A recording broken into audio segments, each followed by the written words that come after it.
Assalamualaikum warahmatullahi wabarakatuh. Selamat malam semuanya. Nama saya Zulfikar Nama Kartini.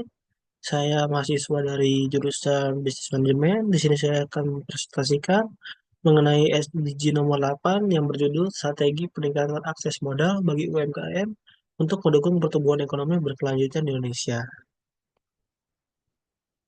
Latar belakangnya, UMKM merupakan layanan keuangan yang sangat penting untuk mendukung pertumbuhan, penciptaan lapangan kerja, dan pengurangan kemiskinan. UMKM juga di Indonesia sendiri merupakan salah satu penyumbang lapangan kerja terbesar, tetapi anehnya mereka juga sering kesulitan mendapatkan pembiayaan atau modal. Pada akhir 2023, hanya 19,6% dari 30% target pemerintah UMKM mendapatkan kredit perbankan. Masalah utama yang dihadapi adalah sebagai berikut yang akan saya jelaskan dalam slide selanjutnya. Rumusan masalah dalam presentasi kali ini adalah apa saja kendala utama yang dihadapi UMKM dalam mengakses modal di Indonesia, bagaimana strategi efektif untuk meningkatkan akses pembiayaan UMKM, terakhir, bagaimana pengaruh peningkatan akses modal terhadap pertumbuhan ekonomi berkelanjutan di Indonesia. Selanjutnya, hasil temuan dari pihak UMKM yaitu ada 4.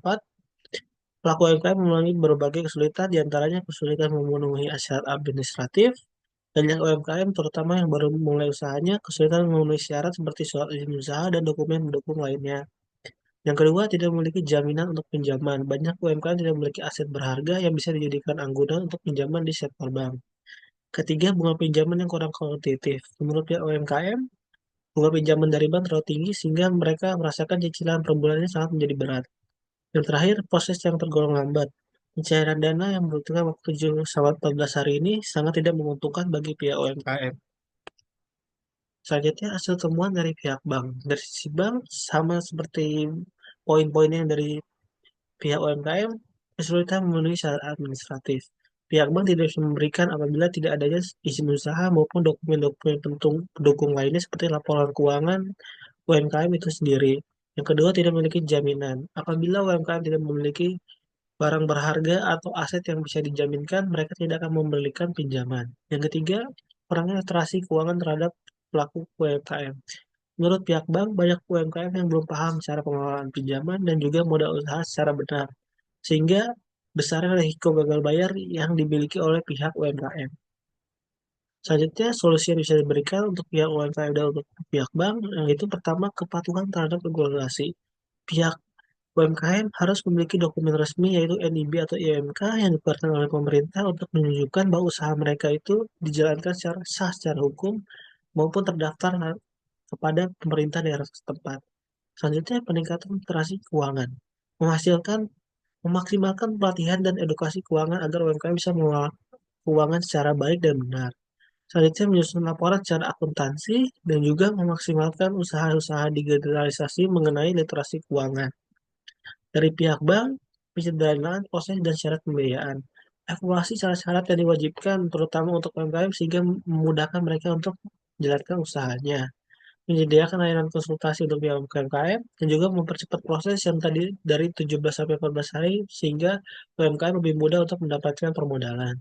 Selanjutnya, pinjaman yang lebih fleksibel. Evaluasi suku bunga yang sangat tinggi agar lebih kompetitif dan meringankan pihak UMKM dan juga menawarkan pinjaman berbasis arus kas tanpa adanya jaminan maupun anggunan. Yang ketiga, kolaborasi dengan fintech dan pemerintah. Memanfaatkan teknologi untuk melakukan pemudahan bagi pembiayaan bagi UMKM yang belum mencapai atau mencakup oleh bank-bank internasional. Yang kedua, optimalkan program-program pembiayaan yang didukung pemerintah seperti KUR.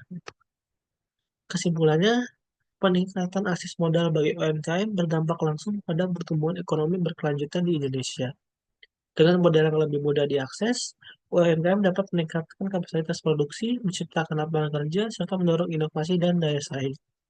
Hal ini sangat sejalan dengan Sustainable Development Goal poin 8 yang kita kerjakan, yaitu pekerjaan layak dan pertumbuhan ekonomi. Dengan mendukung UMKM, Indonesia dapat mempercepat pertumbuhan ekonomi yang inklusif, mendukung penciptaan lapangan kerja yang layak, serta pertumbuhan ekonomi yang berkelanjutan dan inklusif. Untuk refleksi dirinya, proyek yang saya kerjakan dengan kelompok saya mengenai strategi peningkatan akses modal bagi UMKM untuk mendukung pertumbuhan ekonomi berkelanjutan Indonesia sangat memberikan wawasan saya baru. Saya memperoleh pentingnya pemahaman dan tantangan bagi pihak UMKM maupun pihak bank. Adaptasi menjadi kunci keberhasilan dalam menghadapi naik turunnya ekonomi di Indonesia yang cepat berubah. Sebagai contoh, pendekatan untuk meningkatkan akses modal tidak dapat bersifat statis, melainkan mengikuti perkembangan dari perubahan regulasi, pasar, maupun ekonomi dan teknologi. Saya juga menyadari bahwa keberhasilan UMKM sangat bergantung pada kemampuannya untuk beradaptasi dengan kondisi ekonomi yang tidak pasti. Dan juga untuk hal ini kolaborasi antara berbagai pihak, baik pihak pemerintah, UMKM maupun swasta, sangat terbukti penting karena sinergi mereka dapat memberikan solusi dan juga strategi yang dapat dijangkau dan berkelanjutan bagi pihak bank maupun pihak UMKM.